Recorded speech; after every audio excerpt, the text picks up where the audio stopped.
So, welcome everybody. My name is Gurminder Bhambra. I'm one of the people who's on the steering group for the BSA's Postcolonial and Decolonial Transformation Study Group. This is the first webinar that we're holding as part of the study group's activities for this academic year.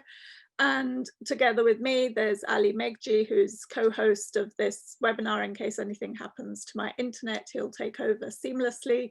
And we also have Saskia Papadakis and Megan Tinsley, who are part of the steering group. And what we thought we'd do for this academic year, given that it's such a different sort of year, so much is online and on Zoom, that we would host a series of webinars. So once a month, we've put together a program of sessions, and Ali will be hosting the next one, and he'll say a little bit more about what the next one is going to be at the end of the session today.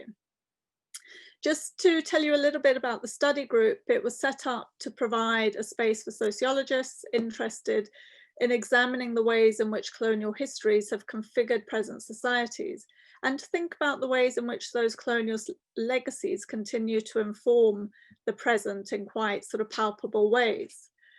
So in that context, I'm absolutely delighted to be able to welcome Kathryn Medien from the Open University and John Narayan from King's College London to speak to the topic of reconfiguring empire at home.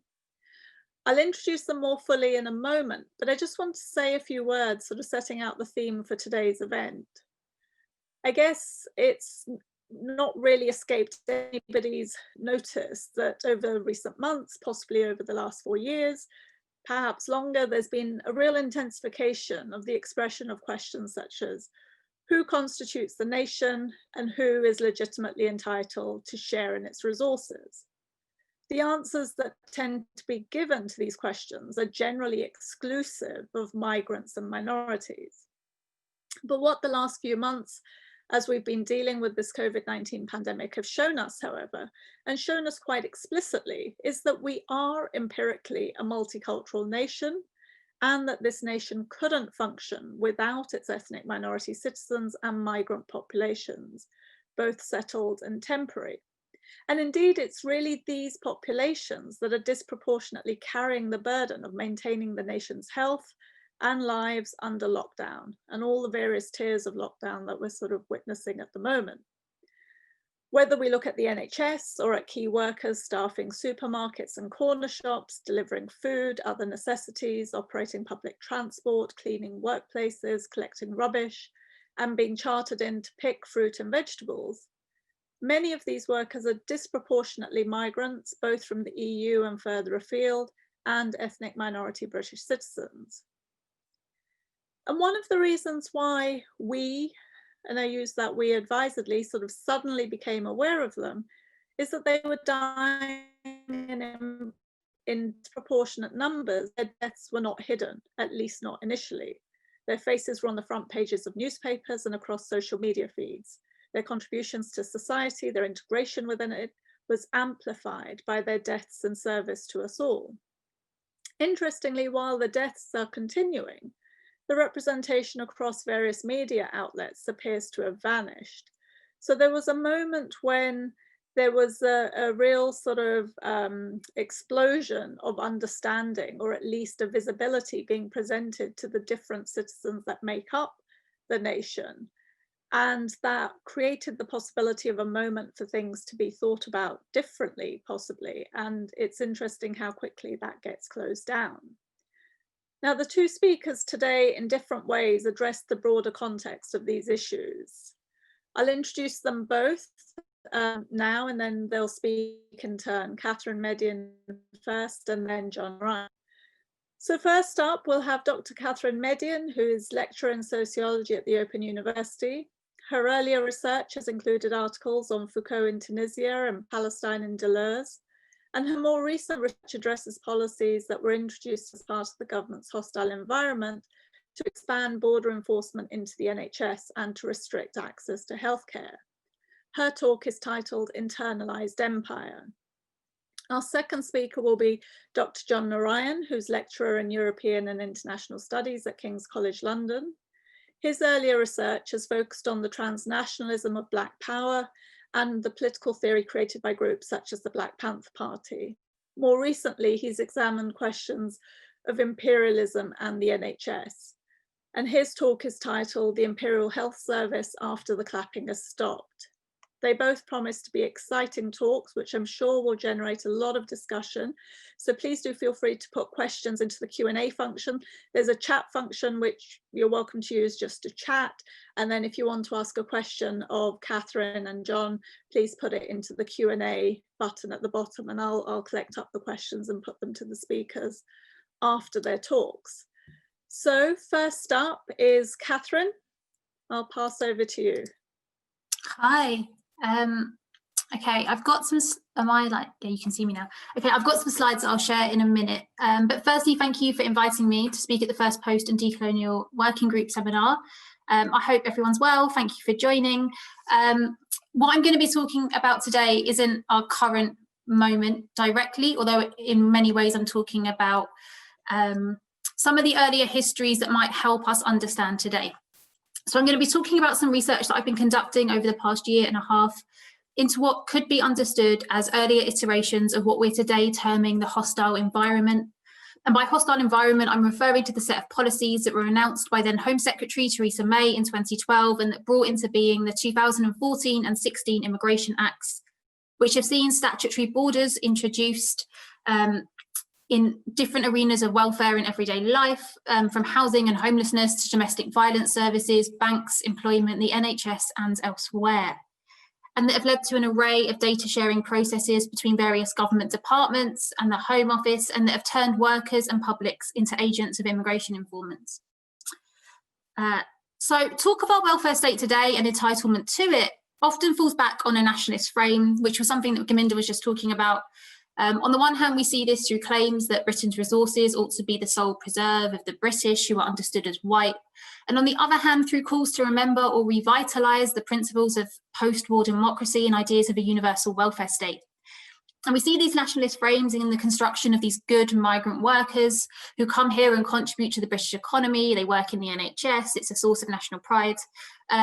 But as scholars have long reminded us, Gurminder, Bhambra and John Holmwood wrote an article on this, and Adil El Tayar's recent book, Bordering Britain, deals with this. The welfare state has been historically funded via the colonial extraction of resources and wealth derived from elsewhere. And Medien further explains that Britain's hostile borders function in part to dispossess and prevent formerly colonised subjects from accessing what she terms the spoils of empire, the British welfare state. So in this short talk, I'm going to build on this work and I'm going to situate our current hostile border controls, which are often understood as new, within an older British genealogy. And in so doing, I'm going to introduce the group that I've been doing some research into. Well, one group as part of a much bigger study, and they're called No Pass Laws Here. And in exploring how they framed and documented the incursion of borders and racialised surveillance into everyday life in 1980s Britain, I'm going to suggest that they offer a way of comprehending internal border controls and welfare access that doesn't rely on a nationalist frame, but instead helps us understand hostile borders as both a reconfiguration of empire and in relation to hostile regimes of surveillance and control elsewhere. So I'm going to share my screen. Let's hope this works.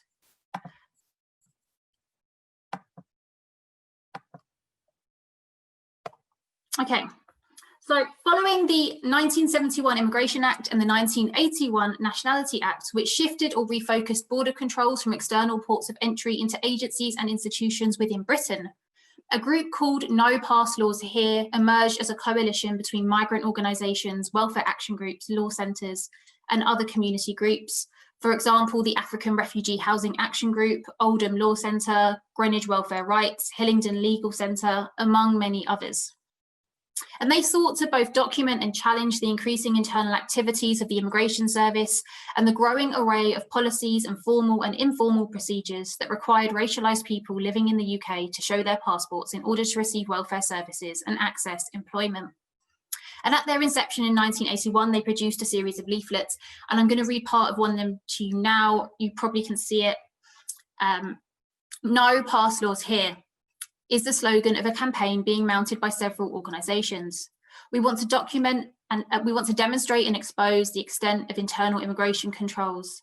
We want to campaign against the introduction of new controls and for the abolition of existing controls. Internal immigration controls are spreading throughout national and local agencies of the state. More and more central and local government departments are becoming immigration watchdogs for the Home Office. The No Pass Laws Here group has been collecting instances of increasing amounts of surveillance, control and harassment of immigrant and Black residents in Britain. Passport raids at workplace and homes, passport inspections for jobs, local authority housing, health treatment, education and bank accounts, extensive questioning by registrars of marriage, when applying for social security assistance, when requesting police assistance, if convicted of offences, and in seeking to satisfy provision of the recent Nationality Act 1981. So to anyone here who researches or follows current immigration policy, what I'm reading sounds probably remarkably familiar to what we're seeing today.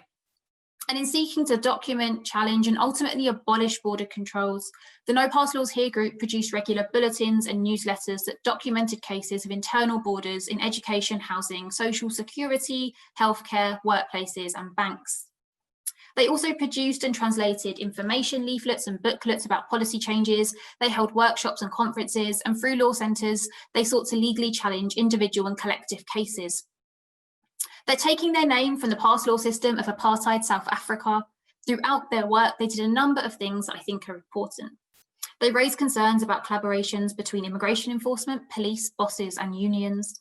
They highlighted the specific ways that migrant women were subjectified by the border regime, and through being responsible for care and reproductive labour, were often placed on the front line. They drew attention to the ways in which border controls within the welfare state were the direct result of state racism. They racialised poverty, they created a racial hierarchy of workers and categories of deserving and undeserving benefit recipients. So just to give you a few examples of this, in May 1982, they documented the introduction of NHS charges for migrant healthcare, which they argued, and I quote, will inevitably be racially discriminatory and will effectively act as another link in the internal immigration control network increasingly operating in this country, a link which will inhibit anyone unsure of his or her immigration status from seeking treatment. So not that different to our current regulations. And at the same time, they were reporting on the increasing demand for passports when applying for social security, and they provided a breakdown of further education colleges in the Midlands that were demanding passports from non-white students. In 1982, they detailed a series of workplace raids that were conducted as joint operations between the police and immigration services. And in so doing, they stated that, and I quote, "Raids at workplaces raise a number of important questions for anti-racists in the labour movement. Not least of these is the question of management and union cooperation with the police and immigration service. In some cases, there have been attempts to ensure the cooperation of shop stewards and to divide the workforce on lines of colour. In addition, it seems that in our current economic crisis, employers are using the immigration laws both to keep the workforce in fear of a raid and therefore under control, or even to get rid of unwanted labour without paying redundancy, by informing immigration service and inviting a raid into the workplace." While in July 1983, they explored a large number of cases, hundreds in fact, of nurses that had been recruited by the London Borough of Newham directly from Malaysia and Hong Kong, brought to Britain for training and promised work within the NHS. After finishing their training, they all received letters asking them to go home because the borough had decided to employ British nurses only, British jobs for British people. Finally, across the year of 1983, they began to raise concerns about the role of computers in facilitating data sharing between police, immigration services, and welfare departments. And they raised particular concern about the computerisation of the Home Office Suspect Index, which would allow the Home Office to hold more names and share them with other departments. As they wrote, and I quote, "This will provide a framework upon which other surveillance functions will be built." And that is what's happening. That was where I was. Right, so why am I sharing all of this? And what do I think it might offer us today? Well, besides offering an expansive archive of the history of internal borders within Britain, particularly the welfare state, it also offers us a case history, which helps us make sense of how populations are sorted, differentiated, or differently targeted by a racist and racialising state apparatus. Looking back from today's hostile environment, it demonstrates the endurance of racialised internal passport controls over time, one that relies on institutional and individual surveillance as a means to regulate access to British welfare services and employment. But not only did the group situate these regulations as a direct consequence of the Nationality and Immigration Acts that had removed citizenship from Commonwealth citizens, they also, in their very framing, no pass laws here, drew equivalencies or lines of relation between internal passport controls here and the pass law system of apartheid South Africa. First introduced by the British in the Cape Colony in the 1700s and persisting until the end of apartheid, pass laws operated as a militarised security apparatus that sought to maintain racial segregation and dispossession within a white supremacist state, while also securing the provision of cheap black labour. In short, pass laws functioned to maintain and perpetuate a system of racial capitalism, requiring the population, initially men, to carry pass books at all times. Pass laws sought to racially manage urbanisation and maintain a sexual division of labour that was tied up within and regulated by the apartheid state.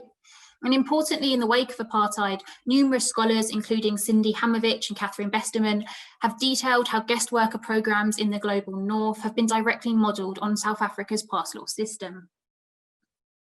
So in 1980s Britain, at a time when anti-apartheid activism occupied a highly visible and prime place within the white British left, the call, no pass laws here, de-exceptionalised the singularity of apartheid and the idea that brutal racist supremacist rule was out there rather than in here. And while they continually stated that internal controls here were not identical and sometimes not comparable to apartheid, they nonetheless understood these forms of internal surveillance as taking a similar function. That is, differentiate and regulate the population within the state through racism. Writing in 1982, they said, such internal controls affect not just work permit holders or those who are, in fact, working in breach of their regulations. They affect all workers who appear to employers, the police and immigration service to be immigrants. And in Britain, where to be not white or to have a foreign sounding name is to be assumed an immigrant rather than a citizen, that means that internal controls affect the whole non-white community and they threaten our society at large. And so I think this framing or this analytic of pass laws may offer us something today. I'll stop sharing now. So internal regimes of racialized movement, control and surveillance are continuing to proliferate globally. We see this from the ID card system used by the Israeli state to micromanage the movement of Palestinians and secure their cheap labor, which has its legal roots in the British Mandate Palestine, to the US, where border enforcement agencies are routinely demanding passports before detaining people racialized as illegal, to name just two examples. And at the same time, we're seeing technology and data sharing enhance the state's capacity to identify, capture and survey, which is something that the No Pass Laws group here foresaw. For example, we're seeing data sharing between the NHS and the Home Office in the context of our current migrant charges for healthcare. And just last week, we learned that our test and trace data can be requested by the police. So for me, no pass laws as an analytic may help us apprehend a particular state technology and a particular logic of internal colonial governance that has endured over time, that emerges and sediments differently in different state zones and locales. And it allows us to connect the dots between these different sites and understand it as a project that works in the service of racial capitalism. So operating through what Ruth Wilson Gilmore names as racism's ability to, and I quote, produce group differentiated vulnerability to premature death, and dividing workers along the colour line that Du Bois theorised, pass laws create an internal security apparatus that sorts the population and creates differential access to colonial-derived welfare services and work. So in this sense, we're able to understand the logics of Britain's hostile environment as an internal reconfiguration of empire, as an afterlife of empire through which colonial logics re-embed themselves and find ways to live on. So in briefly revisiting the call and the demand, no pass laws here, I hope to remind us that we should hold the allure of the new with caution. The logics of the hostile environment aren't new, and to build on these legacies that demand nothing short than the abolition, both here and elsewhere, of internal regimes of racialized population control. Thank you. Great, thanks so much for that, Kathryn. That was a really rich and fantastic presentation in terms of thinking about the ways in which these histories have been much longer and the way in which you need to recover an archive of history in order to be able to sort of trace the ways in which particular forms of internalized policing continue to be reinvented in our contemporary times. So I'll move on immediately to John Narayan, who will do the second talk, and then we'll have questions. Okay, thank you. That was amazing, Kathryn. Thank you for that. All right. I've only got funny pictures, so let's start. All right, so the title of my talk is actually been shortened to After the Clapping Has Stopped, because that's the kind of moment we find ourselves now after the pandemic. And what I want to do is just kind of basically give you a summary of some of the research I've been doing with some other researchers on the nature of the NHS, imperialism and nationalism. So we definitely are in a moment of where the clapping has stopped. So let's go on a little journey together. All right, so if we rewind back to March, April, we're in that moment of being thankful for the NHS and in many ways making sure that our lives stopped and defended the National Health Service. You would have all been clapping on a Thursday outside until it became unfashionable. And you know, that logic of defending the NHS is very much ingrained in British culture. We've had a decade of essentially cuts to the NHS. The NHS isn't really a National Health Service anymore, it's actually a devolved service. But you know, since 2012, it's been in our hearts, right? So, but of course, the racialized logics of what played out in the pandemic became very apparent. And I think, as Gurminder kind of highlighted quite well in the intro to this session, you know, who knew? Well, actually, some of us did know that there were so many BME people in the National Health Service. And as I'm going to show you, it's actually a very internationalized, and I would say imperial health service. But Dr. el-Hawrani, Dr. El Tayar, who were some of the first senior doctors to die during the onset of the COVID-19 pandemic, seemed to kind of give over the fact that the NHS was far more black and brown in per se, in kind of literal terms, than we ever thought.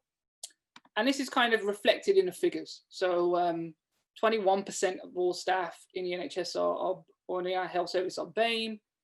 63% of healthcare workers who died are BAME. 20% of the nursing staff are BAME. 64% of the nurses who died were BAME. And so you can see there's a disproportionality running through the thing. And we had the whole rigmarole of failed reports, unreleased reports kind of deal with this.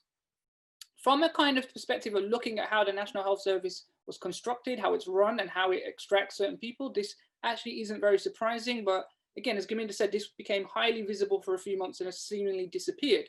Well, it's acknowledged now and again. This is Felicia Kwaku, who recently received an OBE. And what she did was to actually campaign during the pandemic for what is called the Association of Black Nurses for the kind of better treatment of specifically non-white nurses and international nurses on the front line. So one of the things that she kind of campaigned vigorously on was the fact that face masks didn't fit nurses with Asian features. And of course, during the pandemic, you had the movement of Now You Clap for Us, which some of you may have watched and remembered, but that has largely kind of disappeared. And that's disappeared because running at the same time of this, whilst we celebrated the kind of migrant contributions to the NHS and migrant death for the NHS, we were also being kind of treated to Priti Patel's new regime of immigration, right? With our now famous point system being kind of put forwards and being brought into law probably next year. Great. So how do we have these two competing logics of both immigration control, getting rid of freedom of movement, harsher treatment for migrants, and the NHS dependence on migrancy? Well, you get subtle kind of trade-offs, like the ending of the surcharge for foreign NHS workers, but not for everyone else. And what I want to try to do is unpick that history for us as we go along. Now, there's a whole bunch of history that I can't get into, which is essentially when the welfare state is constructed, when the NHS is constructed, and Kathryn's kind of really nicely done this. This is all wrapped up with the kind of expunging of colonialism and empire from the British imaginary. And that is Paulism, right? The eradication of that history and the idea that there is no conditionality for Britain to owe responsibility to others at all. And if you want to trace that, Alfie Hancock has a really nice piece in Discover Society that they just put out. All right, what I want to get to though is the core of how the NHS is made up and how this is actually still linked to empire, still linked in many ways to imperialism and extraction of what economists call human capital and what you and I call people. All right, so NHS largely employs around 1.3 million people, 12 to 13%, that's actually gone up a bit in this year of its workforce are from overseas. 29% of NHS doctors in England are foreign born. 18% of nurses are also foreign born. Of course, at senior management levels, these levels aren't reflected. This is much bigger than the kind of wider averages for the UK economy. And of course, the NHS is also going through a crisis of job retention and actual people in it, right? So I want you to think about those two things together. And this is a kind of, it's even worse, it's even worse than you think. So those numbers that I gave you, where 29% of doctors are foreign born, actually is not really indicatively true when we look at country of qualification, because if you do stay here and you behave yourself, they do occasionally let you have citizenship. The country of qualification actually reveals that 38% of all doctors working in the NHS in England are actually not British, right? Or weren't British at the time of their qualification. And this is also reflected in specialisms. Large bits of specialisms where you need highly skilled doctors. Actually, the non-UK component of those skilled practitioners, again, comes from outside of the UK, whether that's the EU or outside of the EU. I'll make these slides available because I know I'm going through them quickly. So the problem with this is none of this logic matches up unless you understand that social democracy, the welfare state, as I think Kathryn did really well, are wrapped up in these issues of colonial inheritance and also the expunging of colonialism and empire. And that's reflected largely in what we had in Brexit, which was, please give us the NHS, but also please get rid of migrants, right? And what it is that's an impossibility. The current system doesn't support that, and the NHS's reliance on foreign workers actually makes that kind of bluntly true for all of us. And this, to push this on, has real world ramifications. Now, this is average life expectancy across the planet. The darker the color, you'll see that the longer you will live, the lighter, the kind of shorter you will live on average of having a healthy life. And what my argument is with a bunch of other researchers is that this relationship that maintains a high average life expectancy in Britain is underpinned by this form of colonial extraction of people to provide a health service for a country that actually doesn't, in many ways, doesn't often say that it likes the migrants who provide it. To put this in context, the World Health Organization has basically plotted out the idea that there's going to be around a 30 million people healthcare shortage. And what happens is countries in the global south largely create doctors and nurses who then leave those places because the healthcare systems there are not as good as you find in the global north. And that's normally because the IMF and the World Bank have actually underpinned health savings to those countries. This includes the NHS.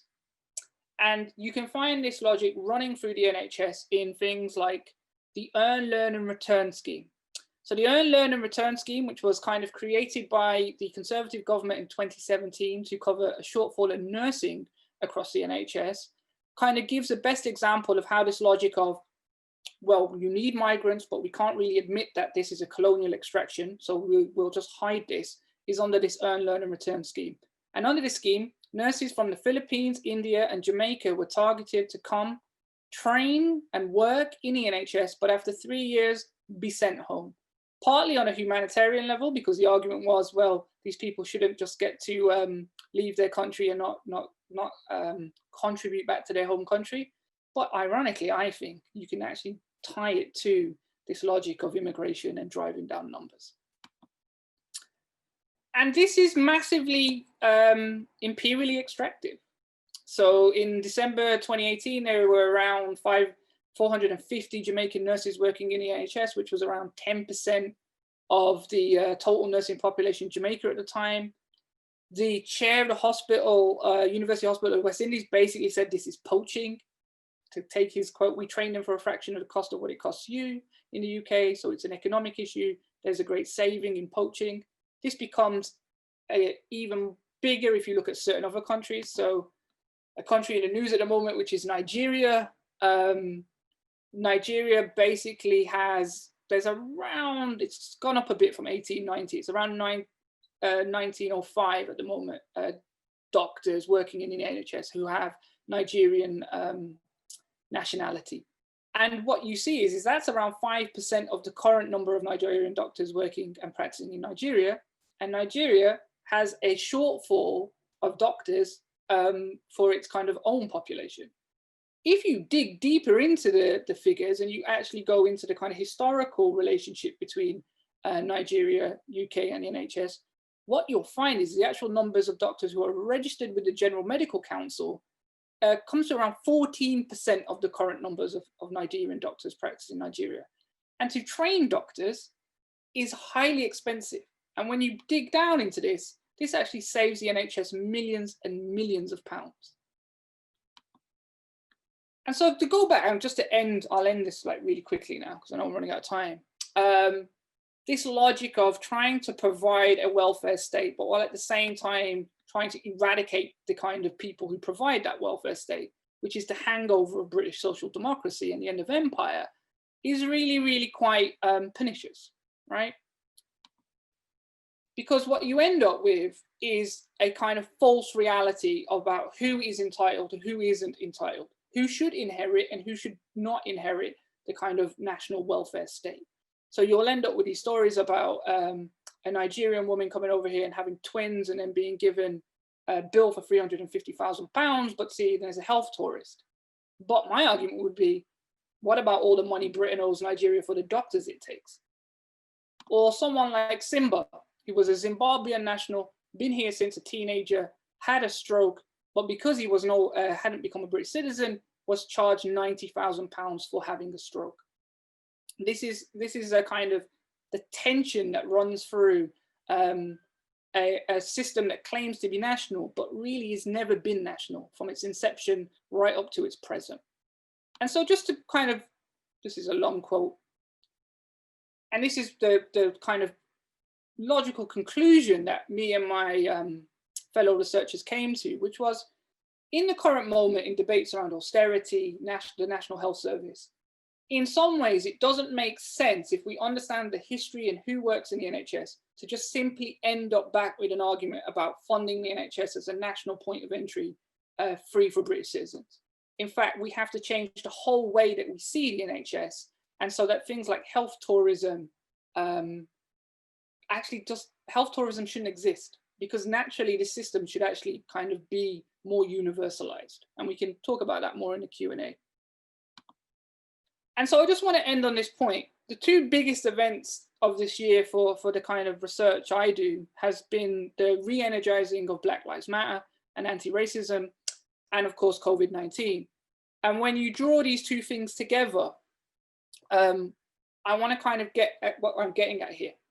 When Edward Colston was thrown into the water, many people said, well, that was for the kind of erasure of, that was to get back the erasure of the kind of contributions of the enslaved. Actually, the British state itself and British capitalism itself, racial capitalism itself, only works through the erasure of people that it super exploits. And so in many ways, if we want to talk about what the kind of outcome should be around COVID-19, our way we think about welfare is that we would recover the elements of that erasure that are happening today as well. And that erasure is the contribution of migrants. But I don't want to get trapped into a kind of contributionary logic. We want to get into the idea that, in a sense, what is being provided as a universal service nationally, the rationale cannot be how do we just keep doing that nationally, but how do we recognize that it's an international form of exploitation that makes that universal application at a national level. And then if we're unhappy with that, how do we necessarily move to a system that is far more internationalized in its idea of universalism? How do we acknowledge the erasure, repair the erasure, and transcend it? So I'll leave it there. Okay, great. Thanks so much for that, John. So we've got time, and it was a really fantastic talk that sort of draws together the relationship between that aspect of thinking about colonial drain in the past, which had primarily been colonial drain of resources, to now thinking about the ways in which the drain of labour constitutes a key benefit for those of us who live in Britain and is detrimental, obviously, to the places from which the drain is occurring. And so you drew out those links incredibly well. We've got about half an hour, a bit more than half an hour for questions. And so I'll just have a look. I'm just trying to remove the spotlight so that we're all back in view. There we go. And so a few of the questions that are coming in, I mean, one is around linking the work that you're doing, Kathryn, to immigration work today, in terms of immigration work raids that are happening today, and whether you might like to speak on that. Yeah, so the historical research I just presented actually came after doing research into what's happening now. So I started looking at the introduction of NHS charges for migrant care, which the Justice for Simra case that John just spoke about is a case that people are organising around there.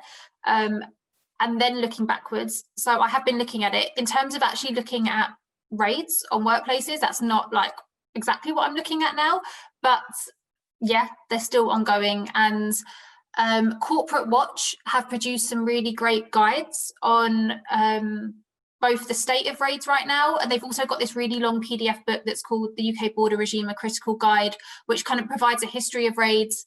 And then there's like the organisation Anti-Raids also has a how to stop and intervene in a raid, and actually some people are currently standing trial in a few months for intervening in a raid not far from where I live.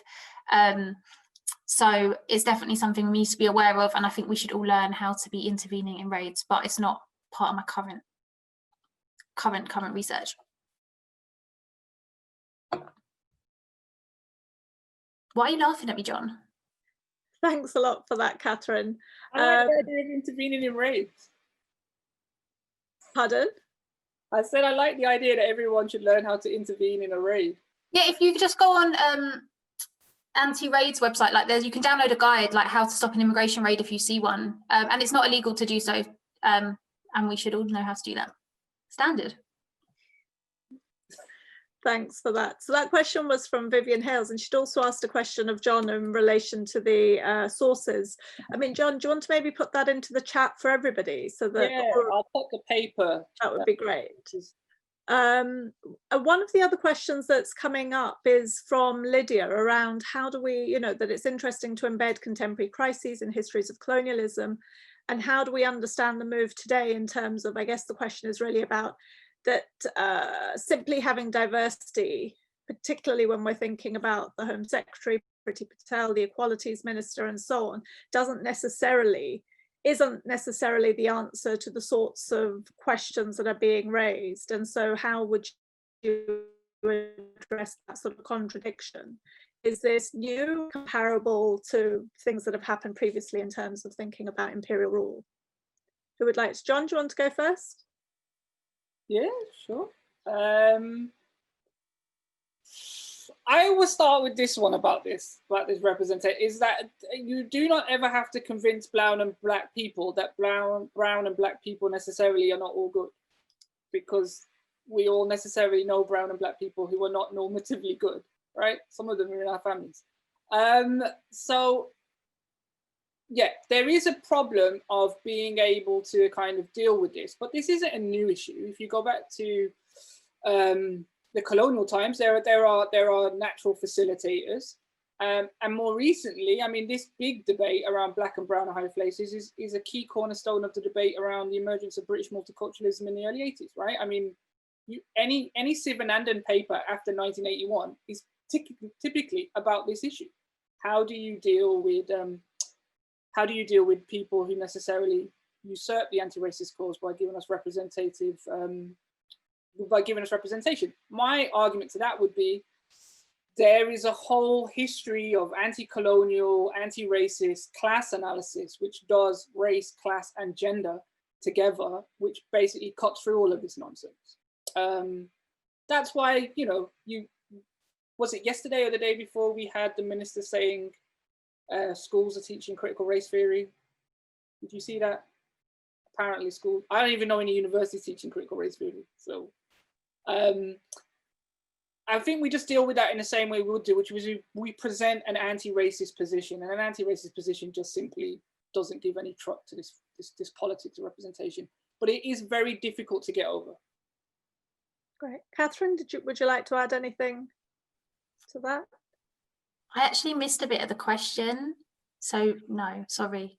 Okay, no, that's okay. I mean, partly it was this aspect of thinking about the ways in which the issues that you're raising, one of the solutions that often get presented is a question of simply of diversity, as opposed to addressing the deeper, or how do we address these issues in a deeper way that doesn't just think that having Priti Patel as Home Secretary is an unalloyed good. I mean, perhaps it links into a question that's just come through from Manoj, saying that the Tories' new immigration policy is not expressly racist.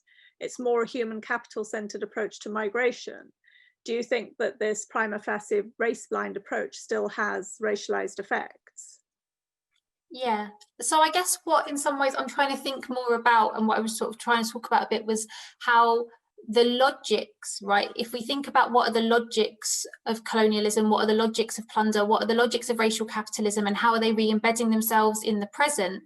I think that it doesn't really matter whether it's a black or brown person inventing that policy, and it doesn't really matter whether or not something is expressly raced or racist. So I think it's really important to kind of trace and think through how those logics re-embed themselves into the present.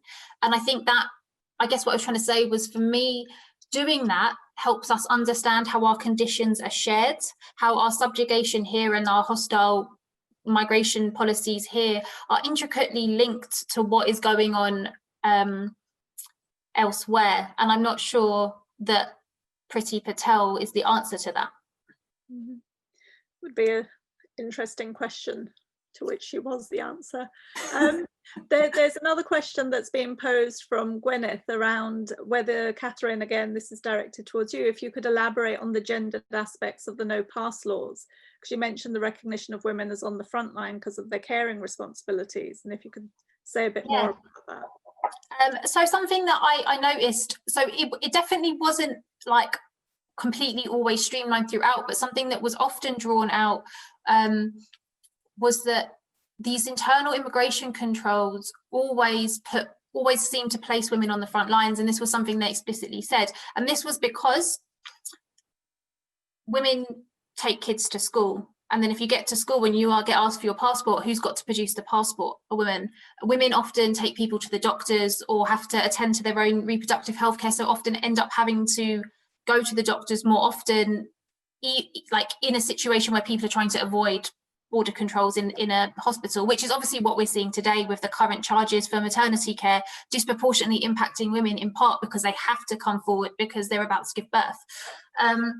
So there was this kind of analysis that ran through that recognised the ways in which women's reproductive labour and care work put them on the front line, but also expose them in a particular gendered way. Does that answer your question? I'm just looking at the question. I hope that answers your question. That was great. So again, yes, John, would you like to add? I just want to go back to this idea. So the idea, yes, it is, the immigration law is a human capital approach, right?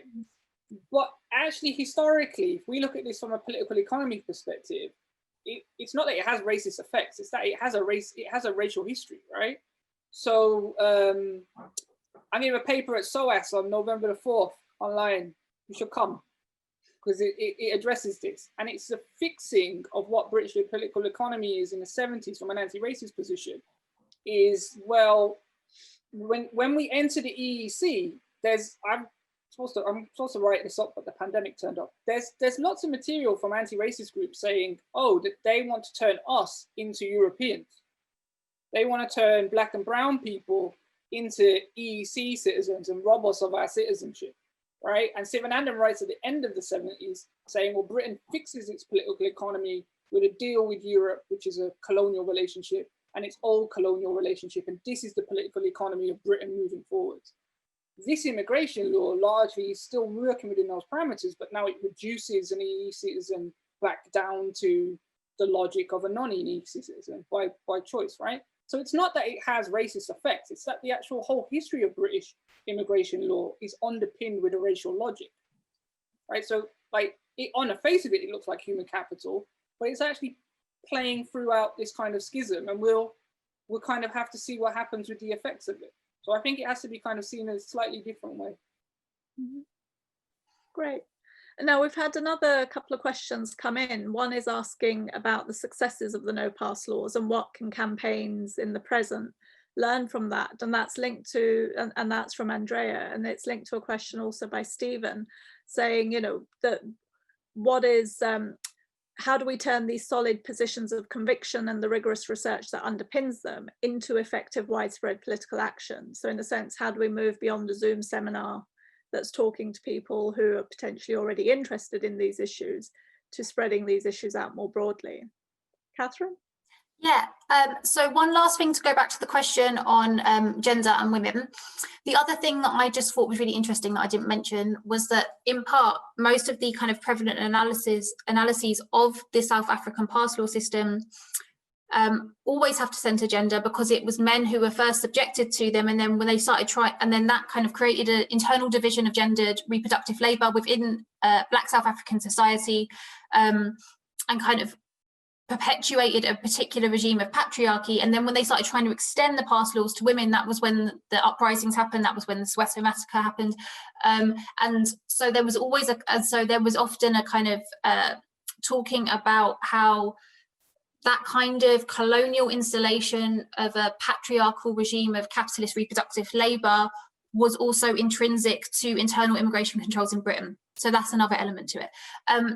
The question on their successes and what we can learn, well, you can actually come to a talk I'm giving on this on Tuesday evening, because I've been collaborating with the Docs Not Cops campaign and Patients Not Passports, who have written a report for the New Economic Foundation, which I co-authored. It came out last week, and I talk about in that report some of these successes, and I will put the link to an event that's happening on Tuesday where I'm specifically talking about what the campaign to end charges for migrants in the 80s in the NHS, what we can learn from that today.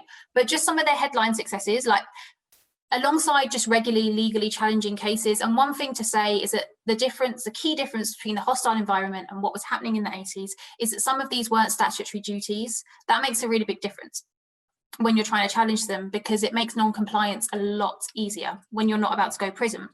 So, so a lot of their cases were either, and also unions were a lot stronger. So there was a lot of picketing. There was a lot of training with unions, because as I was sort of talking about, unions were very much often on the sides of the immigration service, and they were allowing raids to come into the factories and the workplaces. So there was training that was going on with unions. There was trying to like out racist union leaders and put in new people. There was the challenging of individual cases. And for me, one of the big successes was that they translated all of these informations about all of these different regulations into like 15 different languages, and they sent them, like, there wasn't email back then, like they were sending them by post to everywhere you can think of and getting them distributed out to different communities to ensure that people knew what their rights were. Yeah, I'm someone who is really cautious about talking about big campaign wins, because I think that misses a lot of the day-to-day organising labour that's often done by women that really does save a lot of people's lives. So yeah, I'm not sure there's any like high court case or anything I can reference, but there was a lot of day-to-day organising that definitely kept a lot of people safe. And what was the other question? Around sort of transforming the research that's gone into the sort of papers that you're doing into effective political action. Oh, okay. So as I was just talking about, one thing I've been doing is talking to people who are currently campaigning against the hostile environment today. So alongside working with the Patients Not Passports campaign, I'm giving a talk to the organisation Migrants Organise in a few weeks about the history of the Pass Law campaign and what they can learn, or what could be learned from it today. And I'm really interested in kind of taking out the kind of framing, because I think that often today when we talk about the hostile environment and we campaign against these things, as I said at the beginning, there's always this kind of nationalist response. And I get why campaigns do it, right? You need to win the hearts and minds. You need to tell, because everyone loves the NHS, like everyone, you know, loves the welfare state. So you've kind of got to play into this and be like, oh, it should be universal, or like, we love the NHS, right? I get why it's a strategically useful thing to do, but in doing that, we really miss, we nationalise our campaigns and we miss so much of the anti-racist, anti-colonial kind of campaigning history. I just think it's a way of kind of sanitizing things. So I'm sort of trying to talk with organizations about how to kind of bring some of that anti-colonialism back in, how to bring some of that anti-racism back into the forefront, so that rather than campaigning around loving the NHS, which was built on colonial plunder, we can actually have a proper conversation about what universal healthcare looks like. You know, as John was talking about, where the people providing that healthcare are coming from, who is being denied access, and where the resources that built the NHS came from. So yeah, there's some of like the concrete things I'm doing. Great, thanks for that. John, would you like to respond? Yeah, I handled it. I always call this is the revolution question, right? Like, how do we get it done? And Stephen, if you're the same guy from Sheffield Hallam I met a couple of years ago, hi. Yeah, I think the key thing is to work with the organizations that are already doing the hard work. So Docs Not Cops are an organization everyone should know and be working with. Look, I'm never a big fan of like, I don't think the academic does we don't do the big reveal. We do research that can be quite useful, but in the grand scheme of things, it's going to be people on the ground in these social movements that really do the hard work. So we have to get that social work back. We have to get that research back into the social movements and back into the conversations that we're having. And look, think about this. It's a difficult thing. Like, I'll give you another example. At the moment, we're having a debate around free school meals, right? Like free school meals. And really, we need to get back into the fact that the very people, quite large chunks of people who voted for this government are now feeling the effects of the eradication of free school meals. And we have to get back into those communities, back into those social movements, and try and get that conversation started there.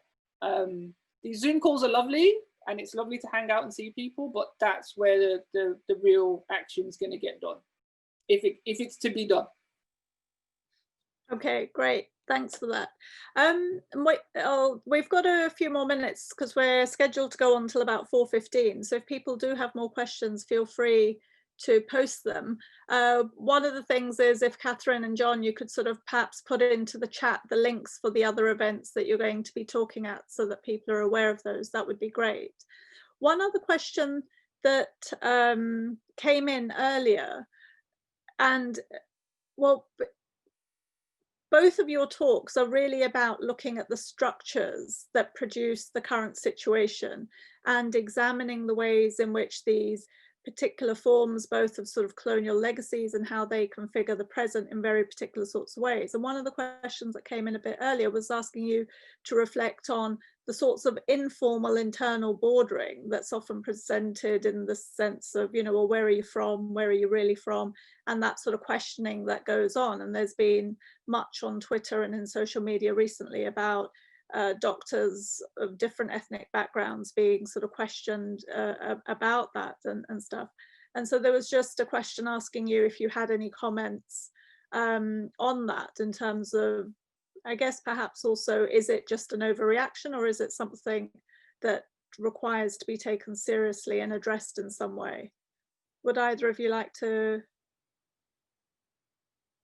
John? I was like pointing to Kathryn. So if I'm getting it rightly, you mean the everyday kind of interactions that happen within the health service? Yeah, we should be. Look, I think we do need to deal with it. I think and this goes back to what you said right at the start, Gurminder, I think there was a moment where the kind of racialized capitalism that we have and the economy, the way the economy is racialized and under class and race are brought together was really quite visible for about like maybe 3 or 4 weeks. And it was quite, I don't know, at one point I remember just going, I can't believe we're actually talking about this stuff. This is great. We're actually having a conversation about why all of your Uber drivers look of a certain way, or why is this. But that has really disappeared. And I think we need to get that conversation back again. And I don't think it's been any coincidence that that has disappeared as we've had the kind of rise of a counter-reactionary culture war. And that's where I'd put this kind of debate in, is that we need to start moving the discourse away from, you know, like, should they be playing Royal Britannia at the proms, to back to these discussions around racism in the health service. What will be in the second wave, look, if BAME people got it bad in the second wave, first wave, they're going to get it bad in the second wave. If BAME doctors and nurses died in the first wave, they're going to die in the second wave. So in some ways, we've got to get it back into that. And that's that old, there's the racism that kills and there's the racism that discriminates. And we need to kind of get back into that. So yeah, no, it's a serious issue that needs to be dealt with. But I guess it kind of gets to that logic of representation that you were talking about, earlier, isn't it? It's like, how far do we want it to go down that line? So yeah, I'm not sure that answers the question, but it's a, I feel like that visibility is going to return. Yeah. Kathryn, was there anything you wanted to add to that? Not really, like, yeah, everything John said. And in terms of dealing with those more like micro expressions of racism, like, I think it's vital that we understand those micro instances as expressions of the structure that John is talking about. Yeah, and I agree with everything John's saying. Excellent. Okay, and I think, you know, I mean, linking it into the sort of debates that you were also talking about, that the manufactured moral panics that are going on sort of almost continuously at the moment. I thought it was incredibly interesting, if anyone was listening to the radio this morning, the new reports that's been released by the government around how, you know, that initially they were saying that what explains the disproportionality of deaths of BAME people from COVID-19. And oh, well, it might be genetics, it might be biology, and people were saying, no, it's not genetics, it's the social conditions within which people are living. And now a report has just been released saying, yes, it's the social conditions, it's not race. And it's like, well, but that assumes that you think that race is again something biological or genetic. We're talking about the racialized inequalities that constitute the social sphere. And so, you know, and so there seems to be almost a willful failure to recognize race as something more than identity, but as the social structures that construct inequality within Britain, and how the consequences of that are manifest in this disproportionality. And I think it's also important to say that everybody who's in a deprived area or in a disadvantaged socioeconomic condition, everybody in those conditions are disproportionately affected by COVID, and BAME people are disproportionately in those conditions. And so there's a sort of doubling that's going on in relation to that. And in terms of what you're saying here, is that in the context of everything else that's dealt with, if there's something that perhaps we need to focus on, it's on those inequalities that lead to disproportionate death as a priority, is possibly a response. Yeah. A couple of sort of other specific questions that have come in. John, is there anything about the decision to remove bursaries for student nurses that fits into the overall picture? Yeah, no, so this is something I definitely want to pursue. I would say probably yes. What you're seeing, looking at the numbers, I looked at them a few weeks ago. They did the overseas people in the NHS thing, and what we're seeing is that the EU, kind of people entering it from the EU, is stabilized. There was a big leaving after Brexit, with the Brexit referendum decision, and then it's kind of stabilized. But people coming from Asia and Africa has risen. And I think, yes, part of how you fund the kind of neoliberal attack on what is essentially social democracy in the UK is to bring in bringing an exploitative. Some people may disagree with me. I mean, if we had someone here, they would say, well, actually, these people come here, they do a really good job, and why can't they come? And why, you know, John, why are you against freedom of movement on a global level? These people are migrants. But there is an argument against me. But what I would say is one of the ways they have been able to sidestep, issues of kind of mass shortage in this kind of area, which is taking away bursaries, basically making people pay to become state workers in that way, has to be use foreign labor. And look, it's on the tin: earn, learn, and return. I mean, like literally, I couldn't make this stuff up. When I actually read about this policy, I was like, oh my, someone's like, that's like a subline someone's made for this. No, that's the actual government name of the policy. It's on the National Radiologist website. Come through the earn, learn, and return system. That's like, come here, do some work, and go home. It's ridiculous, right? So yeah, no, I think there is a link. Okay, great. And then there was another question about, is there any justification, you know, well, how does the government justify whether it needs to or not the immigration health surcharge, given that the NHS is comprised of so many immigrants? Mm-hmm. It's a difficult question because I don't think there should be a health surcharge for anyone. And it is a double, as campaigners continually say, it's a double tax, right? So it's not just NHS workers, it's all workers, because we pay for the NHS through our taxes. So if you're here on a working visa, then you're necessarily paying tax, which means that you're, well, unless you're like Amazon, you're paying tax, right?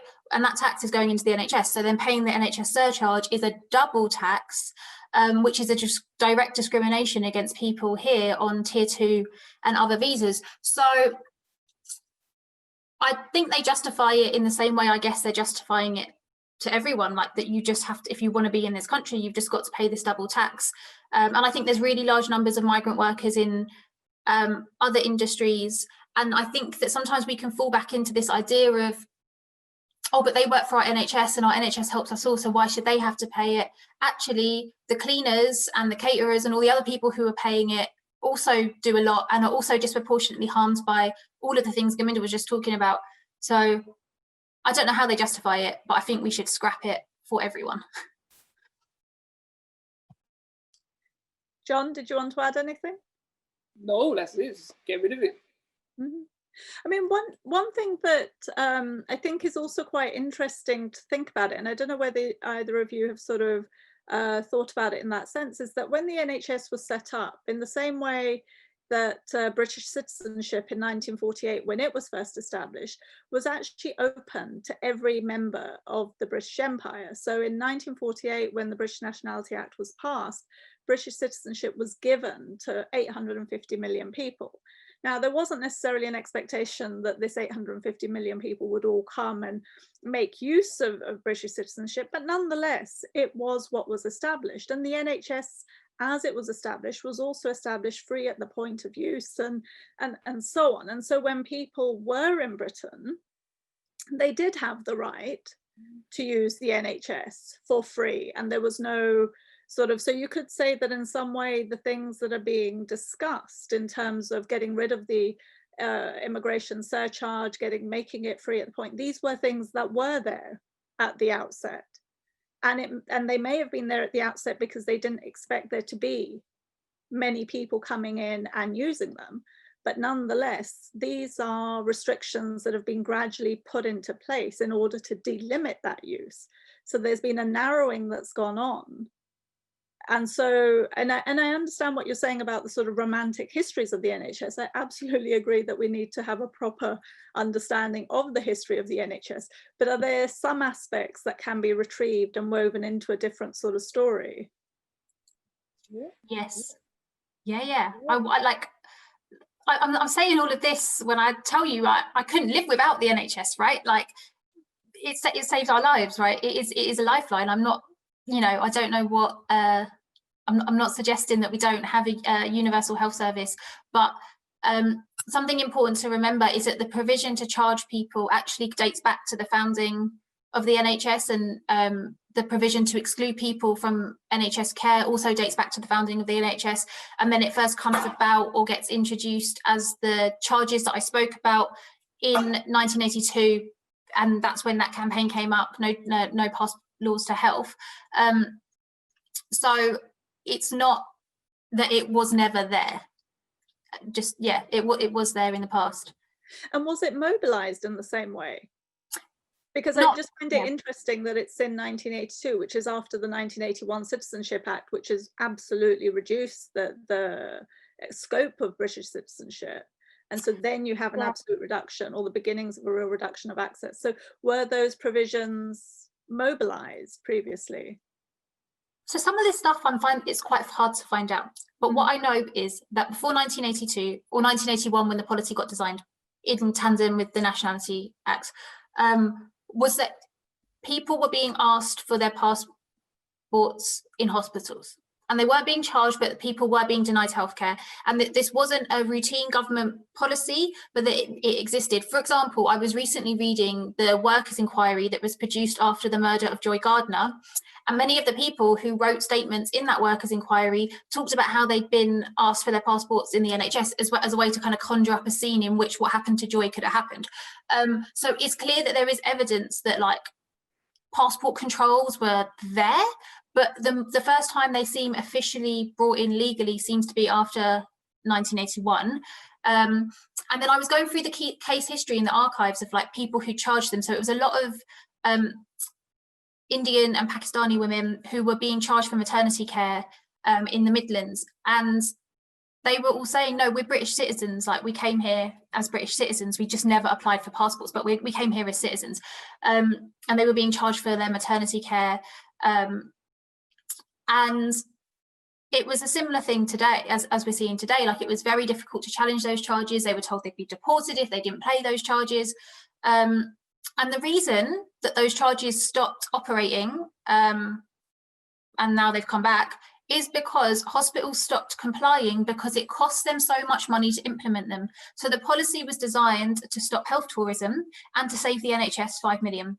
And it ended up costing individual NHS trusts and hospitals so much money to just administer a policy of passport checks and charges that they actually lost money.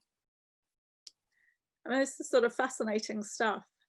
Thank you, both of you, so much for these papers. I think we've come to the end of the questions that are being asked and so on.